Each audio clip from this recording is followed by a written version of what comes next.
स तया श्रद्धया युक्तः तस्य आराधनम इहते लभते च ततः कामान मम एव विहितान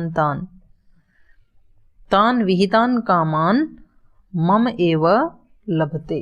मेरी ही कृपा से उन विहित कामनाओं को फिर वो प्राप्त भी कर लेता है, जिन कामनाओं को लेकर के उसने उस देवी देवता को प्रार्थना की थी, उपासना की थी, भक्ति की थी। लेकिन पूरी तो हो जाती हैं वो कामनाएं, लेकिन अगली बात कह रही हैं, अंतवत्त तु फलम तेषाम तद्भवति अल्पमेधसाम। तेषाम अल्पमेधसाम, उन अल्प मेधा वालों का, अल्प बुद्धि वालों का, उन अज्ञानियों का। अंतवत्तु फलम, वो फल कैसा होता है? अंत वाला होता है, नाश वाला होता है। एक बार पूरी हो जाएंगी, लेकिन सदा सदा के लिए कामनाओं से वो मुक्त हो गए, ऐसा नहीं है। वो फल अंत वाला है। देवान देवयजो यान्ति, इसलिए जो इस तरह से देवों की उपासना करते हैं वो देवों को ही प्राप्त करते हैं। मद भक्ता यान्ति मामपि, और जो मेरे भक्त हैं वो मुझे ही प्राप्त करते हैं। तो ऐसा नहीं है, मतलब जितने भी मत पंथ संप्रदाय हैं तो उनकी उनमें जो श्रद्धा है उन्होंने अपने अपने जो बना लिए हैं। अब कोई कहता है ईश्वर कहाँ रहता है, सातवें आसमान में रहता है कि परम धाम में रहता है कि वैकुंठ में रहता है कि स्वर्गलोक में रहता है। अब ऐसा उन्होंने बना लिया धारणा, तो धारणा बना ली तो उनको उसका फल भी मिलता है। ऐसे थोड़ी लेके जाते हैं, इतने लोग झंडे उठा उठा के उनके पैरों में छाले पड़ जाते हैं।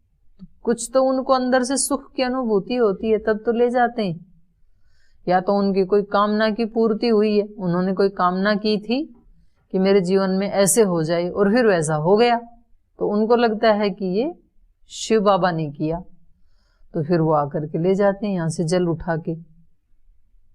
कितनी परेशानी होती है जब यहाँ से कावड़ लेके जाते हैं, तो उनको कोई परेशानी नहीं है। वो ठीक है, वो सब तरह के लोग आते हैं, कुछ ऐसे भी आते हैं जिनको फ्री में नशा करने को मिल जाता है 10-15 दिन, ठीक है, ना कोई डांटेगा। घर में रोज शराब पीते हैं तो घर वाले डांटते हैं, पैसे खर्च होते हैं, पैसे भी नहीं मिलते हैं। वहां जाएंगे तो फ्री में मिल जाएगा, और जो आसपास जहां जहां भी हम रुकेंगे वो लोग श्रद्धा भी करेंगे हमारे प्रति, तो ठीक है, कम से कम 15 दिन तो अच्छे बीतेंगे, उठा लाएंगे थोड़ा सा पानी वहां से। ऐसे भी आते हैं और बहुत अच्छे भी आते हैं, सब तरह के लोग होते हैं। कुछ ऐसे अच्छे परिवारों के, अच्छे संस्कारों के, उनको बेशक ये ज्ञान नहीं मिला, लेकिन सामाजिक दृष्टि से वो प्रतिष्ठित लोग होते हैं, पर उनकी कोई कामना पूर्ति हो गई, तो कामना पूर्ति हो गई तो वो उसको कृतज्ञता ज्ञापित करने के लिए फिर यहाँ आते हैं। ऐसे थोड़े आते हैं, कुछ तो होता ही है उनके जीवन में। तो ये कह रहे हैं कि होता तो है लेकिन वो अंत वाला होता है। तो यहाँ पर देखो कठोर शब्द प्रयोग किया है ऐसे लोगों के लिए, इन्होंने अल्पमेधसाम ऐसे कहा, भगवान ने उनको कहा तेषाम अल्पमेधसाम, उन अज्ञानी लोगों का, वो अल्पमेधा वाले हैं, उनकी बुद्धि परिपक्व नहीं है।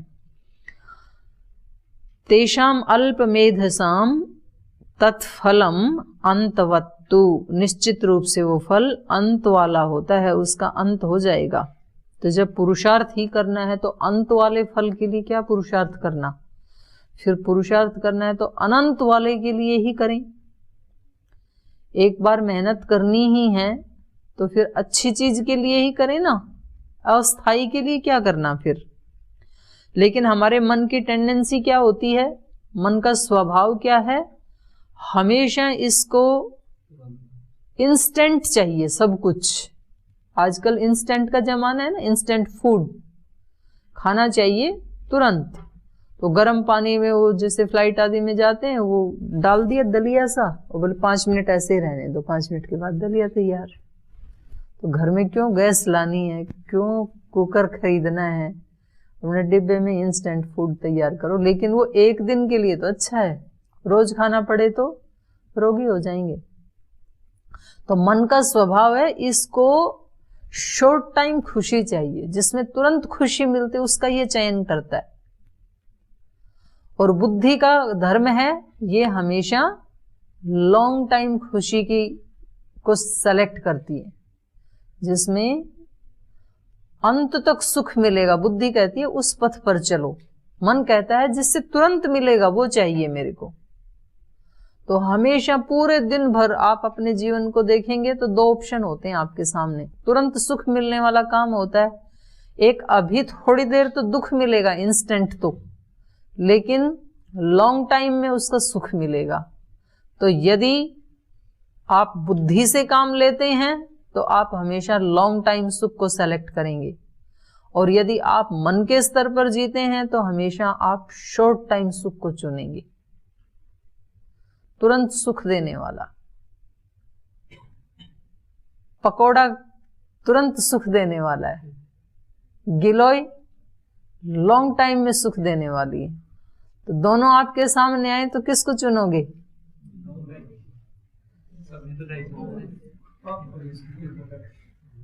अपना अपना देख लो। यदि पकोड़ा चुनोगे तो इसका मतलब आप मन की बात सुन रहे हैं, मन के हाथ में कंट्रोल है आपके जीवन का। और यदि गिलोय को चुन रहे हैं, सुनील जी कह रहे हैं दोनों नहीं, एक चुनना है, एक। यदि बुद्धि है आपका कंट्रोलर तो फिर आप कहेंगे कि क्या पकोड़ा खा के 2 मिनट के बाद वैसा का वैसा, लेकिन तला भुना खाने से मेरा लीवर खराब हो जाएगा ना, तो गिलोय ठीक है। 2 सेकंड के स्वाद के लिए अपने स्वास्थ्य को भी क्यों खराब करूं। और गिलोय यदि खाऊंगा तो लंबा समय तक मेरा शरीर ठीक रहेगा, तो भगवत प्राप्ति में मेरे को अच्छा शरीर मिलेगा, तो आप उसको चुनेंगे। फिर ये तो खाने का नहीं, सुबह उठने का आधा घंटा और सो जाएं ऐसे मन करता है। आज तो सर्दी भी है, हरिद्वार, देहरादून, ऋषिकेश, रुड़की सब स्कूलों ने छुट्टी कर दी, हमारे यहाँ कभी छुट्टी भी नहीं करते हैं, ऐसे मन में आता है। आचार्य कुलम के बच्चे बोल रहे थे कल, जी सब जगह छुट्टी होगी, हमारी छुट्टी नहीं करते हैं आप। आपको भी लगता है इतनी ठंडी होती है तो भी छुट्टी नहीं करते हैं। उठने की तो संडे को भी छुट्टी नहीं है, उठना तो उसी समय में है। और आपको कोई कहे कि चलो आज आपके सामने चॉइस है, आप आधा घंटा और सो सकते हैं, लेकिन यदि आप आधा घंटा और सोए तो शरीर में वात बढ़ जाएगा, तो कौन से को चुनोगे? सच्ची सच्ची बोलो ना। बोल जो वात बढ़ेगा वो देखी जाएगी, कल जल्दी उठ के कर लेंगे, आज तो सोने दो। तो मन उसको चुनता है। ये हमारे मन का स्वभाव है, हम सबके मन का स्वभाव है, ये केवल आपका नहीं, मनुष्य मात्र के मन का ये स्वभाव। मन को चाहिए तुरंत सुख जिसमें मिलता है, और बुद्धि को चाहिए जिसमें लंबे समय तक सुख मिले, वो उसको चुनता है। तो प्रज्ञावान व्यक्ति की और मनवान व्यक्ति की इस सिलेक्शन से पहचान हो जाती है कि किसी किसी विषय में हम मन की बात सुनते हैं, किसी किसी विषय में हम बुद्धि की सुनते हैं, ऐसे मिक्सअप भी रहता है हमारा। तो ये कह रहे हैं ये जो अल्प मेधा वाले लोग हैं, ये जो देवों को चुन लेते हैं, मेरे को नहीं चुनते हैं, क्योंकि देव तो तुरंत उनकी पूजा आराधना की और तुरंत उनकी कामनाओं का फल दिया और उनको तुरंत खुशी मिली। और मेरे को प्राप्त करना मतलब मोक्ष को प्राप्त करना, लेकिन कांटे बहुत आएंगे रास्ते में। तो मैं तो कभी बहुत बाद में जाकर के मेरी झलक मिलेगी, उससे पहले तो इस व्यक्ति को बड़े सागर, नदियां, पहाड़, कांटे, तूफान, आंधी वो सब क्रॉस करने पड़ेंगे। इसको दूर दूर तक कहीं कोई मेरी झलक मिलेगी नहीं, तो इसलिए वो मेरे को चुनते ही नहीं है। फिर वो कहते हैं मोक्ष की देखी जाएगी, पहले इसके सुख तो ले लें, संसार के जीवन के सुख तो प्राप्त कर लें। तो ऐसा करके फिर वो क्या करते हैं, उन देवों का चयन कर लेते हैं, तो फिर वो उन लोगों को ही प्राप्त करते हैं। देवान देवयजो यान्ति मद भक्ता यान्ति मामपि। लेकिन जो मेरे भक्त हैं, जो हिम्मत करके लगे रहते हैं, वो मुझे ही प्राप्त करते हैं। और एक बार मुझे प्राप्त कर लिया तो फिर दोबारा जन्म मरण का चक्र नहीं चलेगा, फिर सदा सदा के लिए मुक्त हो गई। इसमें से आना पड़ता है बार बार। और मैं कैसा हूं, मुझको क्यों नहीं चुनते हैं वो? और जो मुझे चुनते हैं वो मुझे कैसा जानते हैं? अव्यक्तम व्यक्तिम आपन्नम मन्यन्ते माम अबुद्धयः परम भावम अजानन्तो मम अव्ययम अनुत्तमम, जो मैं कल बता रही थी आपको। कह रहे ये जो अल्प बुद्धि वाले लोग हैं ये अव्यक्तम माम अबुद्धयः, अबुद्धयः अज्ञानी लोग जो बुद्धिमान नहीं हैं ये लोग, माम अव्यक्तम मुझ अव्यक्त को, व्यक्तिम आपन्नम मन्यन्ते व्यक्ति रूप में मानने लगते हैं। व्यक्ति मतलब आकृति, मैं तो अव्यक्त हूं, मेरी कोई आकृति ही नहीं है। और ये जो अल्प बुद्धि वाले हैं ये मेरी आकृति बना लेते हैं। कभी शिव बाबा के रूप में आकृति बना लेते हैं, कभी कृष्ण बाबा के रूप में आकृति बना लेते हैं मेरी, कभी दुर्गा माता के रूप में बना लेते हैं, कभी हनुमान बाबा के रूप में बना लेते हैं, अनेक अनेक रूपों में बना लेते हैं ये मेरी मूर्ति, अल्प मेधा वाले। अव्यक्तम माम अबुद्धयः व्यक्तिम आपन्नम मन्यन्ते, मैं तो अव्यक्त हूं लेकिन ये अबुद्धि वाले लोग, अज्ञानी, मुझको भी व्यक्तिम आपन्नम मन्यन्ते व्यक्ति रूप में ये मुझे मानने लगते हैं। ऐसी कल्पना कर लेते हैं कि मैं कोई आकृति वाला हूं और किसी स्थान विशेष में रहता हूं। और फिर ये तो मतलब इनकी बुद्धि का जो दिवालियापन जिस दिन वो ब्रह्मचारी प्रयोग कर रहा था, तो ये उल्टा उनके ऊपर लागू होता है कि ये इतना ही नहीं, वो तो अभिव्यक्त भी कर लेते हैं। वो कहते हैं मुझे तो साक्षात दिखा, मुझे तो साक्षात शिव बाबा दिखा, मुझे तो साक्षात देवी माता दिखी, मुझे तो साक्षात हनुमान जी दिखे। तो वो वास्तव में क्या होता है, उनकी अपनी बुद्धि की कल्पना होती है। ईश्वर नहीं कभी आकृति में आता है। तो ये तो उल्टा हो गया, गीता तो उससे उल्टा कह रही है जो गीता का उदाहरण दे रहे थे। व्यक्तिम आपन्नम मन्यन्ते माम अबुद्धय परम भावम अजानन्त, परम भाव को न जानते हुए, मम अव्ययम अनुत्तमम, मुझ अनुत्तम और अव्यय, अव्यय मतलब अविनाशी, और अनुत्तम मतलब जिससे उत्तम और कोई नहीं है, सर्वोत्तम। ऐसे मुझ सर्वोत्तम को, अविनाशी को न जान करके ये बुद्धिहीन लोग परम भावम अजानन्त, मेरे परम भाव को, मेरे परम रूप को, जो मेरा अव्यक्त अव्यय रूप है उसको न जानते हुए मुझे किसी व्यक्ति के रूप में ये क्या कर लेते हैं, मानने लग जाते हैं। अपने मन की कल्पना बना लेते हैं कोई एक रूप कि ये मेरे भगवान है। मतलब जो जितनी ये मूर्तियां हैं ये उन शक्तियों को समझाने के लिए हैं। शक्ति को समझाना है तो कुछ ना कुछ तो ड्रॉ करना पड़ेगा ना ड्राइंग में। जैसे वो इसके ऊपर ट्रांसफार्मर के नीचे एक लाल बोर्ड लगा देते हैं और उस पे लिखते हैं खतरा, और उधर एक मनुष्य का चित्र बना देते हैं, उसके 2 सींग लगा देते हैं, राक्षस जैसा बनाते हैं ना, और डेंजर लिख देते हैं, या तो क्रॉस का निशान लगा देते हैं। तो क्या वहां पर ऐसा 2 सींग वाला व्यक्ति ट्रांसफार्मर में रहता है क्या? वे वहां जाएंगे तो उसका दर्शन होगा कभी? वो नहीं रहता है, व्यक्ति नहीं है वो उस खतरे को ड्रॉ किया गया है। उसको कैसे बताएं? तो कुछ ना कुछ तो सहायता लेनी पड़ेगी ना। तो कोई व्यक्ति अब उसी को ही कि जी यहाँ ट्रांसफार्मर में तो ऐसा व्यक्ति रहता है, वो हमने देखा जिसकी वो फोटो लगी, उस फोटो को ही वो मतलब पूजा करने लग जाते हैं फिर। तो शिव तो जैसे किसी योगी, कैसा होता है योगी, उसको बताने के लिए, जिस व्यक्ति ने योग की स्थिति को प्राप्त किया, योगी बना, तो उसकी स्थिति को बताने के लिए किसी ने बोर्ड के ऊपर ड्रॉ किया। योगी वो होता है जिसका विचार जो है वो शीतल होते हैं और पवित्र होते हैं, तो गंगा निकाली फिर बालों में से। ऐसे थोड़ी मनुष्य के बालों में से गंगा कैसे निकलेगी? निकल नहीं सकती, वो तो समझाने के लिए है।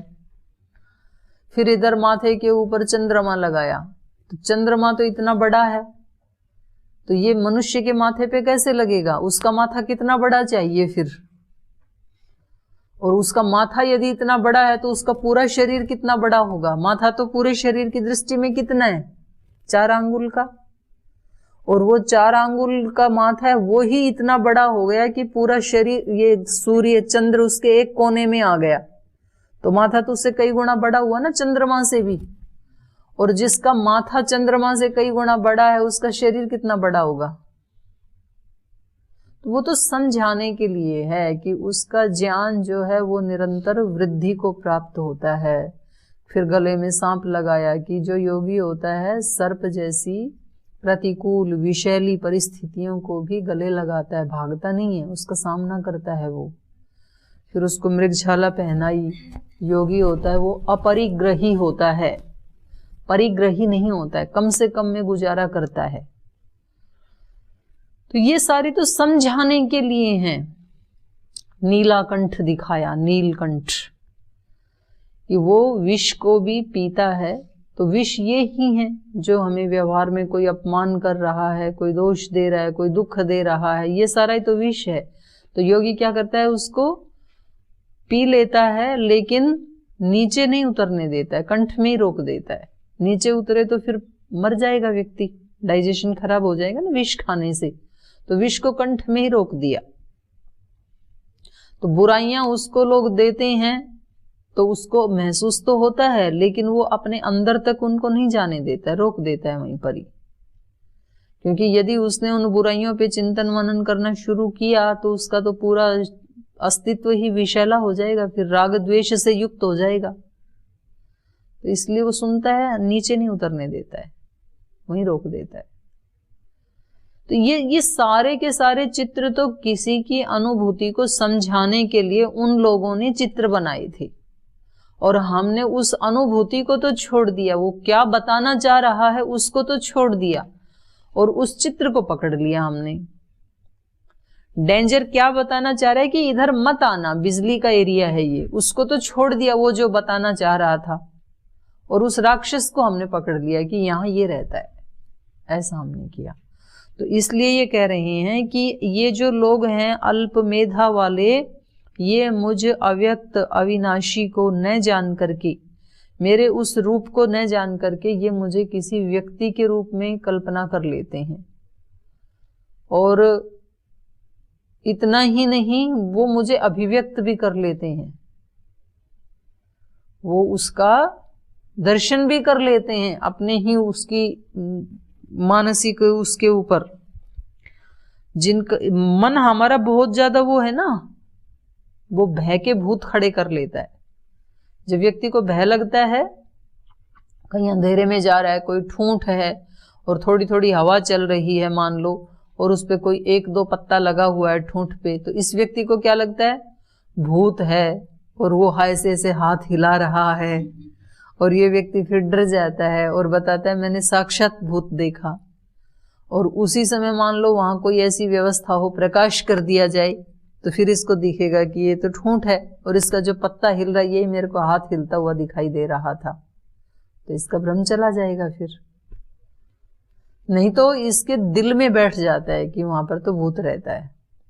तो ये अगर ज्ञान का प्रकाश हो जाए, अपने अंदर ज्ञान की अभिव्यक्ति हो जाए, तो इसको पता लगेगा कि ये सारी दैवी शक्तियां हैं और ये मेरे अंदर ही हैं, और मुझे साधना करके इनको अभिव्यक्त करना है। शिव भी मैं ही हूँ, कृष्ण भी मैं ही हूँ, देवी भी मैं ही हूँ, हनुमान भी मैं ही हूँ, गणेश भी मैं ही हूँ। ये सब आत्मा की ही शक्तियां हैं और परमात्मा की ही शक्तियां हैं। सरस्वती भी परमात्मा की शक्ति है। सरस्वती मतलब क्या, ज्ञान की देवी। तो ज्ञान सारा किसका है, ईश्वर का है। ईश्वर की ही एक शक्ति का नाम सरस्वती है, ईश्वर की ही एक शक्ति का नाम दुर्गा है, उसी की एक शक्ति का नाम लक्ष्मी है, क्योंकि सारा ऐश्वर्य ईश्वर का। तो ये ईश्वर की अनंत शक्तियां हैं। सूर्य भी ईश्वर की एक शक्ति है, प्रकाश। तो ऐसे ना मान करके उस सारी शक्तियों के स्वामी को, अविनाशी को, अनुत्तम को न जान करके व्यक्त हुआ समझ लेते हैं, किसी आकृति विशेष में उसको अभिव्यक्त करना ऐसे समझ लेते हैं। ना अहम प्रकाश सर्वस्य योग मायया समावृतः मूढ़ो अयम न अभिजानाति लोको माम अजम अव्ययम।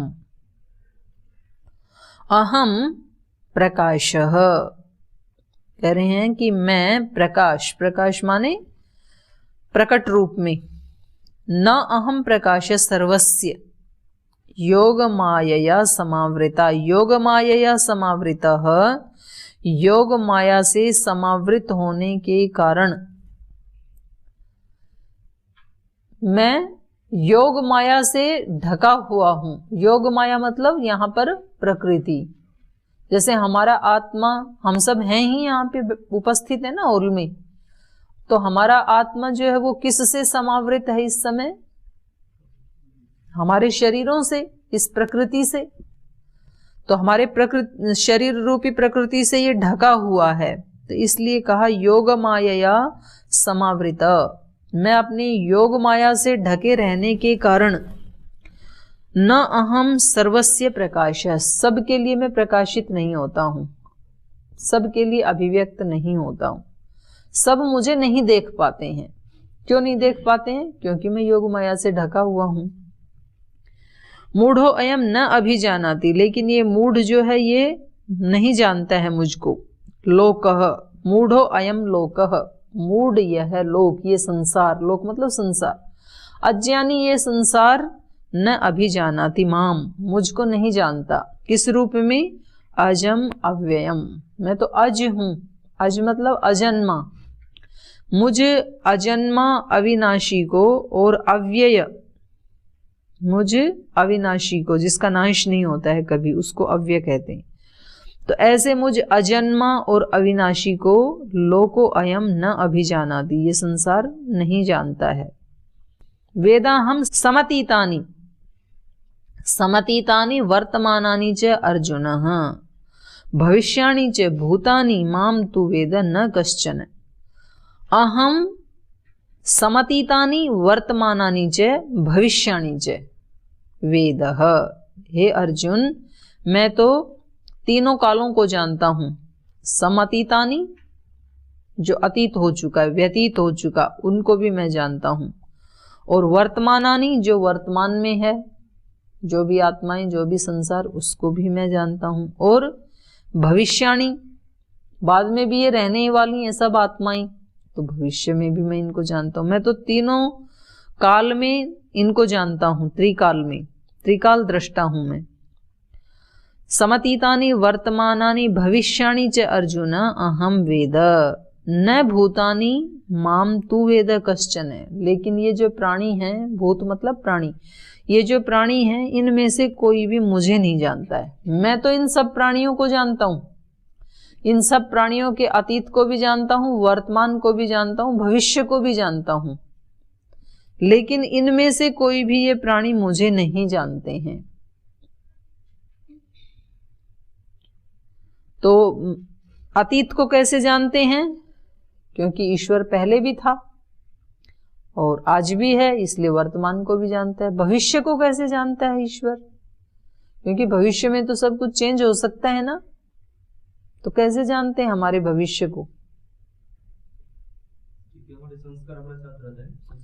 संस्कारों की दृष्टि से उसका अनुमान लगाया जाता है। मतलब उसमें ऐसा नहीं है कि 100% वैसा ही होगा। बोला तो ऐसे ही जाता है कि भाई जो भाग्य में है उसको कोई मिटा नहीं सकता है। तो ये वाक्य ठीक है, क्योंकि भाग्य में जो है उसको कोई नहीं मिटा सकता है, लेकिन मैं मिटा सकता हूं, क्योंकि वो भाग्य किसने बनाया था? मैंने बनाया था। तो इस जीवात्मा के पास तो वो ताकत है कि अपने भाग्य को मिटा सके। इसके अलावा किसी में भी वो ताकत नहीं है, ईश्वर में भी नहीं है। ईश्वर भी किसी के भाग्य को चेंज नहीं करता है, जैसा है वैसा उसको फल मिलेगा। पर इसमें ये ताकत है कि ये अपने भाग्य को चेंज कर सकता है, बदल सकता है। तो इसलिए ईश्वर जो जानता है वो जैसे इसके पीछे का ट्रैक रिकॉर्ड है, जो अभी वर्तमान में भी इसका चाल चलन है, पीछे के भी संस्कार वैसे हैं, अभी वर्तमान में भी ऐसे ढीला ढाला चल रहा है, तो ईश्वर को पता है कि अभी तो कई जन्मों तक ही ऐसे चक्कर लगाने वाला है। और अगर इसने चेंज कर दिया तो ईश्वर को भी पता लग जाएगा कि अब इसने चेंज कर दिया है, अपनी राहें बदलनी हैं, अब ये तप के मार्ग पे चल पड़ा है, अब ये पुरुषार्थ के मार्ग पे चल पड़ा है, अब इसका भविष्य ऐसा होने वाला है।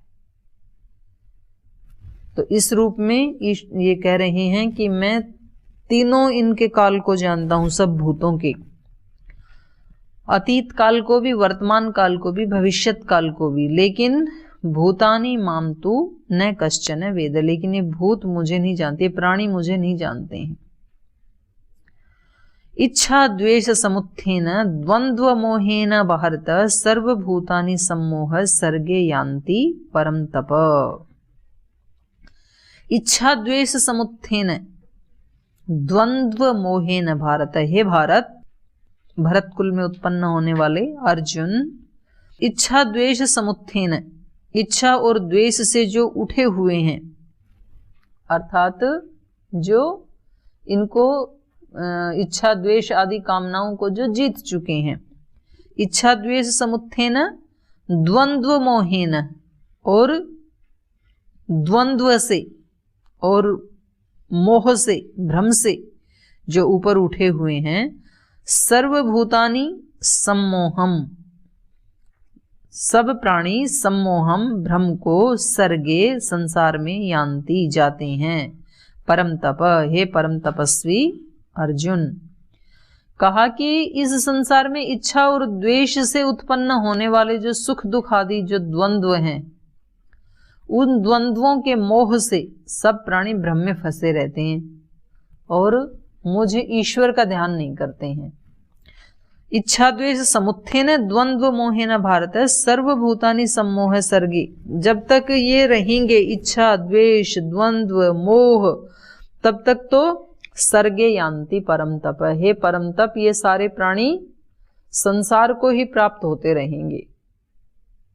तो हम अपना अपना ये देख सकते हैं कि हमारे अंदर कितना सम्मोह है, कितनी इच्छाएं बची हैं, कितने राग द्वेष हैं, कितने द्वंद्व अभी बने हुए हैं, कितना मोह है। तो ये जब तक थोड़ा सा भी है इसका, जैसे कैंसर का एक सेल भी बचा है जब तक, तब तक कैंसर क्योर हो गया ये नहीं कह सकते ना।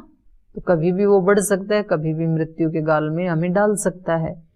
तो ऐसे ही हमारे अंदर ये इच्छा द्वेष राग मोह जो भी दोष हैं, इनका थोड़ा सा भी बचा हुआ है। हम सबसे तो प्रीति करते हैं, पर कोई एक व्यक्ति तो है संसार में जिससे कि हम द्वेष करते हैं, तो समझ लेना कि फिर अभी ईश्वर की उपलब्धि नहीं हो सकती है, क्योंकि अभी तो रोग बचा हुआ है।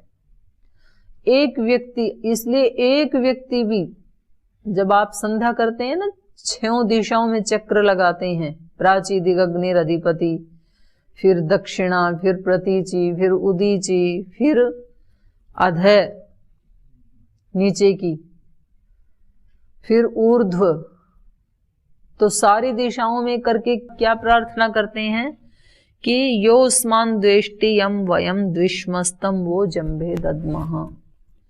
कोई ऐसा हो यदि कि जिससे हम द्वेष करते हैं, तो हम उस द्वेष को अपनी जिम्मेदारी पे नहीं लेते हैं, आपके ऊपर छोड़ते हैं। आप ही उनको दंड दीजिए, उचित दंड जो भी देना चाहें। तो ये किसके लिए कहा जा रहा है? कुछ ऐसे जो आतंकवादी माओवादी जो हैं, तो आप उनका खात्मा करो जिनको हम नहीं हटा पा रहे हैं। और यम च वयम द्विष्म, और योस्मान द्वेष्टि, और जो हमसे द्वेष करते हैं, जो बुरे लोग होते हैं वो अच्छे से द्वेष करते हैं ना, तो उसके साथ भी हम नहीं उलझेंगे, हम अपने हाथ में नहीं लेंगे कानून को। बोलते हैं ना लोक में, जब कोई व्यक्ति कोई दोष कर देता है तो कहते हैं कि भाई आप इसकी पिटाई मत करो, पुलिस खड़ी है ना, पुलिस इसकी पिटाई करे, कानून को हाथ में मत लो। तो ईश्वर के कानून को भी हाथ में हम नहीं लेते हैं, ईश्वर इसको दंड दे, क्योंकि हम यदि ईश्वर का काम हम करने लगेंगे, इसको दंड हम देने लगेंगे, तो हमारा अंतःकरण फिर अशुद्ध हो जाएगा। इसलिए ये काम हम ईश्वर की न्याय व्यवस्था में छोड़ते हैं। हम अपना गलत नहीं करेंगे, दूसरा गलत कर रहा है तो भी। तो ऐसे जब हम सारे राग द्वेष और द्वंद्व और मोह इनसे समुत्थेन ऊपर उठ जाते हैं। इसलिए हमारे यहाँ वैदिक परंपरा में शुचिता की बहुत महत्ता है, पवित्रता की, शौच की। शौच का प्रतिफल क्या है? एक तो ये हो गया शौचात स्वांग जुगुप्सा परैर संसर्ग, और उससे अगला सूत्र भी तो है,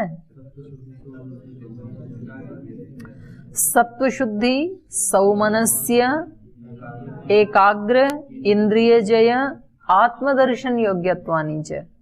इतने लाभ हैं शौच के। जब शुचिता आएगी तो क्या होगा? सौमनस्य, मन प्रसन्न रहने लगेगा। तो बाहर की शुचिता तो हम देख लेते हैं इन आंखों से कि कमरा साफ है, कपड़े साफ हैं, आसन साफ है, बाथरूम भी साफ है, सब साफ है। लेकिन अंदर साफ हुआ कि नहीं, ये कैसे देखें? ये देखने के ये तरीके हैं जो ऋषियों ने बताए। यदि आप ज्यादा समय खुश रहते हैं, प्रसन्न रहते हैं, सौमनस्य के भाव में रहते हैं, तो समझना कि शुचिता बढ़ रही है अंदर की। क्योंकि टेंशन में, तनाव में, परेशानी में, दुखी, शिकायत में जब हम रहते हैं तो समझ लेना कि हमारा अंतःकरण अभी गंदा है, कहीं राग द्वेष से भरा हुआ है, कहीं मोह से भरा हुआ है, कहीं ईर्ष्या से भरा हुआ है किसी के प्रति। तो सौमनस्य का भाव नहीं आएगा फिर उसमें। सौमनस्य का भाव है कोई व्यक्ति हमेशा प्रसन्न रहता है, कैसी भी परिस्थितियां आती हैं खुश रहता है फिर भी, तो समझना अंदर की शुचिता बढ़ रही है। सौमनस्य एकाग्र, कभी पढ़ते हैं एकाग्रता बनती नहीं है, याद ही नहीं होता है, पुस्तक को बार बार पढ़ते हैं, बैठे हैं और बोले नींद ना आ जाए इसलिए शाल भी उतार के रख दिया है, ठंडी में भी मर रहे हैं, फिर भी याद नहीं होता है। तो एकाग्रता नहीं है, इसका मतलब बहुत कुछ अंदर मिक्सर पड़ा हुआ है। बाहर के कचरे से तो, कीचड़ से तो बड़ी घृणा करते हैं, और अंदर वाला कीचड़ वह एकाग्रता नहीं बनने देता है। तो एकाग्रता बहुत जरूरी है, इसलिए उसके फिर अनेक अनेक उपाय बताते हैं। त्राटक करो, सूर्य को देखो, मोमबत्ती को देखो, दीपक को देखो, ध्यान में किसी एक विषय को उठाओ। सौमनस्य सत्व शुद्धि, सबसे पहले सत्व शुद्धि, बुद्धि की शुद्धि होती है, चीजें ठीक ठीक दिखती हैं। सत्व शुद्धि, सौमनस्य प्रसन्नता, एकाग्र चित्त की एकाग्रता बढ़ती है, इंद्रिय जय मन सहित अपनी सारी इंद्रियों को जीत लेने का सामर्थ्य, मन सहित। किसी ने कुछ कहा और हमने उसका प्रभाव ही नहीं होने दिया, तो ये क्या है? मेरी इंद्रिय जय है। ये मेरी इंद्रिय मेरे काबू में है, मेरा मन मेरे वश में, उसको जो बोलना है बोले।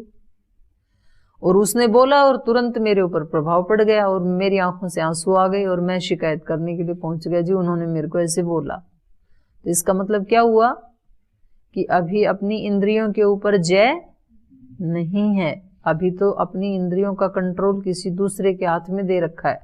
वो जब चाहें तो मेरी प्रशंसा करें, मेरा थोड़ा सा गुणगान करें तो फिर मैं खुश हो जाता हूँ। तो मेरी खुशी का कारण कौन है? उनकी स्तुति। और वो जब जब भी डांटें, आरोप लगाएं, उल्टा पाल्टा बोलें, तब तब आंखों में आंसू आ जाते हैं। तो मेरे दुख का कारण कौन है? उनका डांटना। तो मेरे खुशी या दुख दोनों का ही कंट्रोल किसके हाथ में है? उनके हाथ में। तो मेरे ऊपर नहीं है मेरा कोई भी कंट्रोल। पर जो योगी होगा, जैसे अंदर अंदर से शुद्ध करता चला जाएगा, वैसे वैसे क्या हो जाएगा? वो इंद्रिय जय, अपनी इंद्रियों को जीतने वाला, अपनी इंद्रियों को दूसरों के अनुसार नहीं चलने देने वाला। कहीं शोर होता है जैसे, तो किसी किसी व्यक्ति को होता है जी ऐसे नहीं पढ़ा जाएगा, जब पूर्ण शांति होगी तो मैं याद कर सकता हूं, ऐसे सबके बीच में नहीं पढ़ा जाएगा मुझसे। और कोई होता है कि जितने मर्जी शोर हो रहा हो तो भी वो अपना याद कर लेता है, तो वो अपने उसको कानों के ऊपर उसका काबू है। तो ये शुचिता से होने वाले लाभ हैं। सत्व शुद्धि, सौमनस्य, एकाग्र, इंद्रिय जय, आत्मदर्शन योग्यत्वानि च। आत्मा के दर्शन की योग्यता भी कब आएगी हमारे अंदर? जब शुचिता बढ़ेगी। जैसे जैसे अंतःकरण पवित्र होगा, अंतःकरण जब तक अपवित्र है तब तक आत्मा के अंदर होते हुए भी आत्मा का दर्शन नहीं हो पाएगा। तो इतनी महिमा है शुचिता की। और हमारी कितनी शुचिता है इसकी परीक्षा हम स्वयं कर सकते हैं। कितना हम अपने अंदर जाने में हमें टाइम लगता है ध्यान उपासना आदि के समय में, वो हमारी शुचिता के ऊपर निर्भर करता है, कितनी पवित्रता बढ़ रही है। तो इन्होंने कहा इच्छा द्वेष समुत्थेन द्वंद्व मोहेन भारत सर्वभूतानि सम्मोहम सर्गे यान्ति परम तप। फिर कहा येषाम तु अंतगतम पापम जनानाम पुण्य कर्मणाम ते द्वंद्व मोह निर्मुक्ता भजन्ते माम दृढ़व्रताः। येषाम तु पापम, येषाम जनानाम पुण्य कर्मणाम, पुण्य कर्म करने वाले जिन लोगों का पाप अंतगतम, अंत को प्राप्त हो गया है, जिन पुण्य आत्माओं का पाप अंत को प्राप्त हो गया है, माने उसका नाश हो गया है, ते द्वंद्व मोह निर्मुक्ता, ते दृढ़व्रताः, वो दृढ़व्रती। व्रत का पालन करने के लिए व्यक्ति को दृढ़ होना पड़ता है। ते दृढ़व्रताः द्वंद्व मोह निर्मुक्ता, द्वंद्व और मोह से निर्मुक्त होकर के माम भजन्ते, मेरा भजन करते हैं, माने मेरी ही पूजा करते हैं, उपासना करते हैं। तो ये दृढ़ व्रता, देखो कई बार ना हम व्रत ले लेते हैं, हम व्रत ले लेते हैं कि हम कल से ना 4 बजे उठा करेंगे या 3 बजे उठा करेंगे, और फिर अगले दिन हम उठते नहीं हैं और हमें लगता है कि कौन सी कोई बड़ी हानि हो गई 4:30 उठे तो। लेकिन ये हमारे आत्मा को कमजोर बनाता है। हम कहते हैं कल से हम आधी रोटी कम खाया करेंगे, और जब खाने बैठते हैं तो फिर आधी फालतू खा लेते हैं। तो फिर हमें लगता है कि खाते समय लगता है कि फालतू खा लिया तो क्या हो गया, भूख थी, भूख थी तो कल संकल्प क्यों लिया था, और संकल्प लिया था तो अब आपको भूख है तो भी आपको आधी कमी खानी है, तो आपकी आत्मा का बल बढ़ेगा। छोटी छोटी हम चीजों की हम किसी को बोल देते हैं आ जाना, आप 4 बजे आ जाना, मैं आपको यहाँ मिलूंगा, और फिर हम 4 बजे मिलते नहीं है, 4:30 तक आते हैं हम उस व्यक्ति से मिलने के लिए। हमें लगता है इसमें क्या फर्क पड़ गया। अच्छा, वो आने वाला भी हमारे जैसे ही आत्मा है, उसको 4 बोला तो वो 4:15 पहुंचा, तो हमें लगता है ये भी 4:15 आया, मैं 4:30 आया, तो इसमें क्या फर्क पड़ता है। तो दोनों की ही आत्मा की शक्ति कमजोर होगी। इसलिए व्रत कभी भी लें तो सोच समझ के लें, और एक बार लिया तो फिर उसमें दृढ़ रहें, दृढ़ व्रता। तो जो दृढ़ व्रत होते हैं वो द्वंद्व मोह से निर्मुक्त होकर के फिर वो मेरा ही भजन करते हैं। लेकिन ये वो ही हैं पुण्य आत्मा, पुण्य कर्मणाम जनानाम येषाम तु पापम अंतगतम, जिनका पाप नष्ट हो गया है। तो ये 2 श्लोक बचे हैं इस अध्याय के, इनको हम कल पढ़ेंगे। आज समय हो गया, यही पाठ को विराम देते हैं।